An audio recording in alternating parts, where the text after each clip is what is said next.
Conceitos em ciências. Eletromagnetismo. O princípio do motor.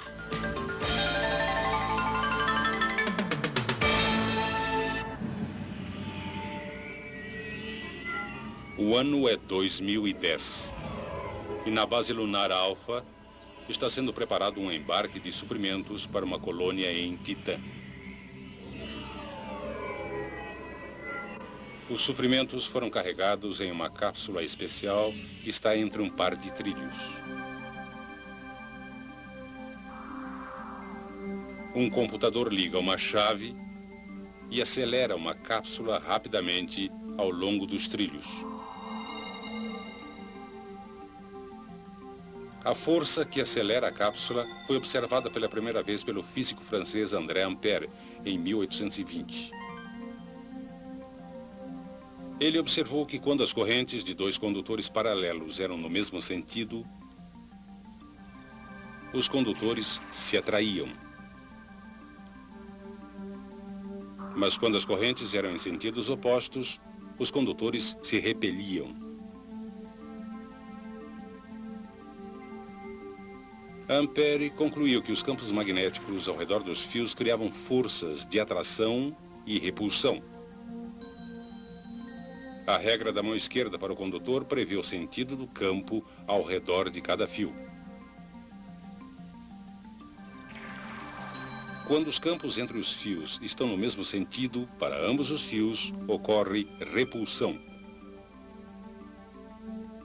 Essa repulsão é similar ao que ocorre quando dois ímãs em forma de barra são colocados lado a lado, de maneira que o campo de um ímã esteja no mesmo sentido que o campo do outro. Quando o movimento de elétrons nos dois fios é no mesmo sentido, no espaço entre os fios, o campo produzido por um fio tem sentido oposto ao campo produzido pelo outro.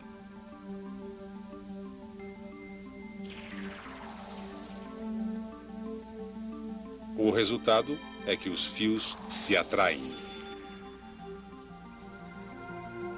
Novamente, isso é similar a dois ímãs em forma de barra colocados de tal maneira que os campos entre os mesmos tenham sentidos opostos. Esses princípios explicam o mecanismo usado para lançar a cápsula de suprimentos. O lançador, denominado canhão de trilhos, consiste de dois trilhos que podem conduzir valores muito altos de corrente. A própria cápsula de suprimentos também é um bom condutor. Quando o canhão de trilhos é ativado, uma corrente muito alta flui por um trilho, passa para o outro através da cápsula e retorna, completando o circuito. Devido aos campos que interagem, existe uma grande força tentando separar os trilhos, mas eles são fixados com segurança e não podem se mover. O campo produzido pela corrente que passa através da cápsula fica no mesmo sentido que o campo entre os trilhos. Isso resulta em uma força repulsiva que empurra a cápsula. E como a cápsula não é fixa, a força que atua na mesma pode impulsioná-la ao longo dos trilhos a uma velocidade cada vez maior.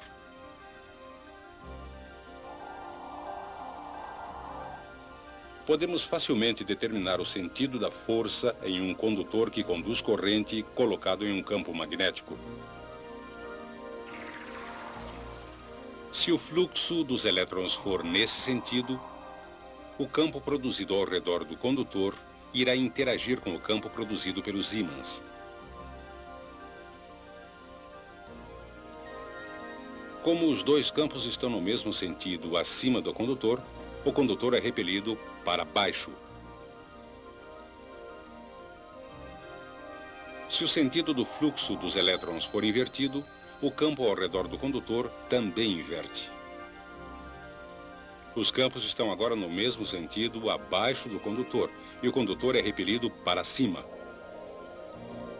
Chamamos este efeito de o princípio do motor. O princípio do motor é uma das aplicações mais importantes da descoberta do eletromagnetismo por Hans Christian Ørsted. Mas foi o inglês Michael Faraday quem, em 1821, juntou tudo e desenvolveu o primeiro motor eletromagnético. O princípio do motor diz que, se um condutor que conduz corrente for colocado em um campo magnético externo, ele será submetido a uma força que é perpendicular tanto ao sentido do movimento dos elétrons como ao campo magnético externo.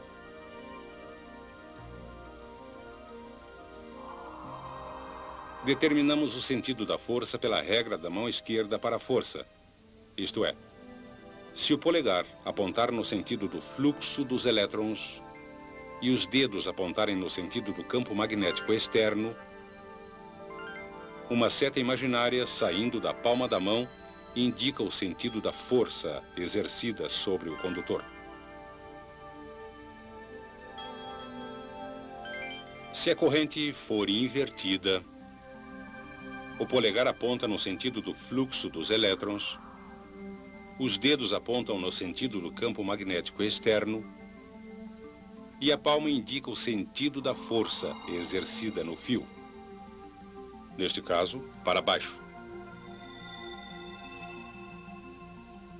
O princípio do motor recebeu esse nome porque sua primeira aplicação foi no projeto de motores elétricos. Uma espira de fio levando uma corrente é colocada entre polos magnéticos. Se aplicarmos a regra da mão esquerda para a força, neste lado da espira, de maneira que o polegar indique o sentido do movimento dos elétrons, e os dedos indiquem o sentido do campo magnético externo, a força no condutor será para cima, conforme indicado pela palma da mão. Quando a regra da mão esquerda para a força é aplicada ao outro lado, a palma da mão indica uma força para baixo. Essas duas forças farão com que a espira gire ao redor de um eixo, até que a espira esteja vertical. Se ele girar passando a vertical, essas mesmas forças irão interromper a rotação e retornar a espira à posição vertical.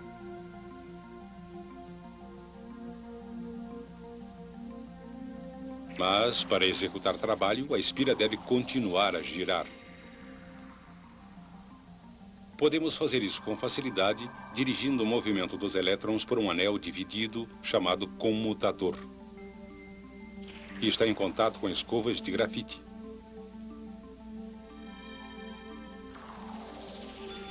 Inicialmente, o movimento de elétrons é no mesmo sentido, como indicado anteriormente, e a espira gira como antes. Mas assim que a espira passa pelo plano vertical, o comutador faz com que o movimento de elétrons se inverta.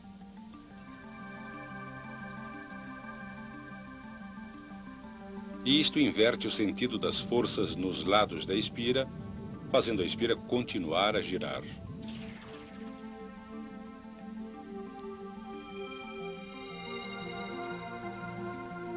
O comutador de anel dividido inverte o movimento de elétrons na espira a cada meia rotação, exatamente no instante em que é necessário manter a espira em rotação. Normalmente, usamos energia elétrica para fazer o motor funcionar.